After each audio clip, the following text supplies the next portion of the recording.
Young generation سے بھی آپ کنیکٹڈ ہیں دونوں طرف ماشاءاللہ سے، تو بچوں میں کیا ایک زیادہ تبدیلی آپ کو دکھائی دے رہی ہے اسپیشلی ینگسٹرز میں؟ کیا ایسی چیز ہے جو آپ دیکھتے ہیں کہ یار یہ شاید آج سے 10-15 سال پہلے نہیں تھی اور اب بہت عام ہوتی نظر آ رہی ہے آپ کو؟ بسم اللہ الرحمن الرحیم۔ فیصل بھائی، ایک تو ہمارے اسٹوڈنٹس اور نیو جنریشن میں فرسٹریشن بہت زیادہ ہے۔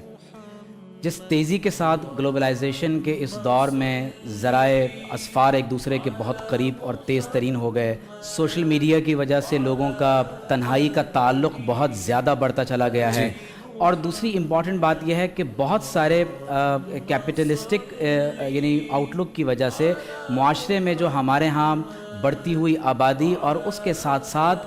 جو شرعی احکامات پر عمل کرنے کو مشکل سے مشکل ترین بنانا اور معاشی تنگ دستی، اس طرح کے بہت سارے ایشوز ہیں جو بالخصوص ہمارے نیو جنریشن کو اس وقت بہت زیادہ فیس کرنا پڑتے ہیں۔ میں یہاں پر ابتدا میں یہ کہنا چاہوں گا کہ ایسے وہ تمام افراد جو اللہ نہ کرے اس قسم کے گناہ میں ملوث ہیں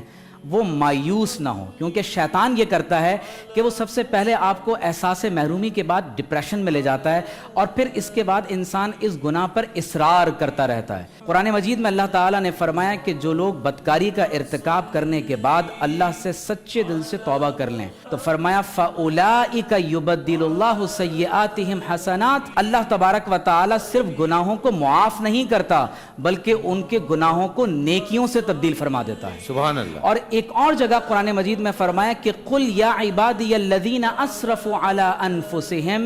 لَا تَقْنَطُوا مِن رَحْمَةِ اللَّهِ، یا رسول اللہ آپ فرما دیجئے کہ جو لوگ اپنی جانوں پر گناہ کر کے ظلم کر چکے ہیں وہ اللہ تبارک و تعالیٰ کی رحمت سے مایوس نہ ہوں۔ ان اللہ یغفر الذنوب جمیعا، تم نے اگر شرک بھی کیا ہے اس دنیا میں اللہ تبارک و تعالیٰ سچی توبہ کرنے پر تمہارے تمام گناہوں کو معاف فرما دے گا۔ میں یہ سمجھتا ہوں کہ اس کے بہت سارے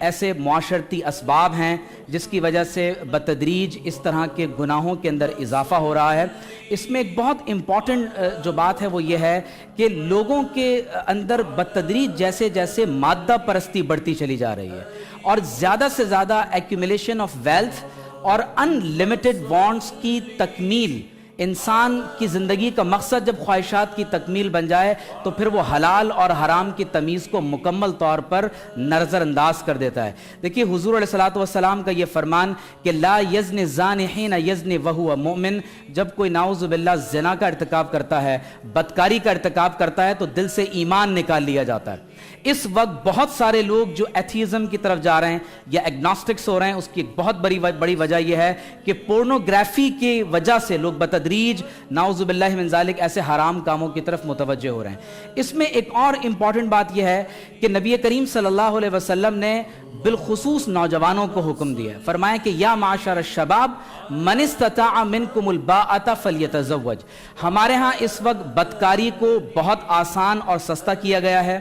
نکاح کرنے کو مشکل اور بہت مہنگا کیا جا رہا ہے، اور اس میں ایک بہت امپورٹنٹ چیز یہ ہے کہ وہ لوگ جو سوشل میڈیا کا یہ انٹرنیٹ ایڈکشن کا شکار ہو گئے، اس کا نتیجہ یہ ہے کہ جب تک وہ اس طرح کے فحش مناظر نہ دیکھ لیں اس وقت تک ان کو ذہنی سکون نہیں نصیب ہوتا۔ تو نتیجہ یہ نکلتا ہے کہ جب اس چیز کو وہ بظاہر اپنی آنکھوں سے بار بار دیکھتے ہیں انسان ڈی سینسٹائز ہو جاتا ہے، وہ چیز نارملائز ہو جاتی ہے۔ اور فیصل بھائی میں آپ کو بتاؤں کہ میں یہ جملہ میں انگریزی کے اس اصطلاح میں یہ کہنا چاہوں گا کہ اب بتدریج بدکاری اس قدر بڑھتی جا رہی ہے کہ نعوذ باللہ لوگ انسیسٹ کی طرف بھی چلتے چلے جا رہے ہیں۔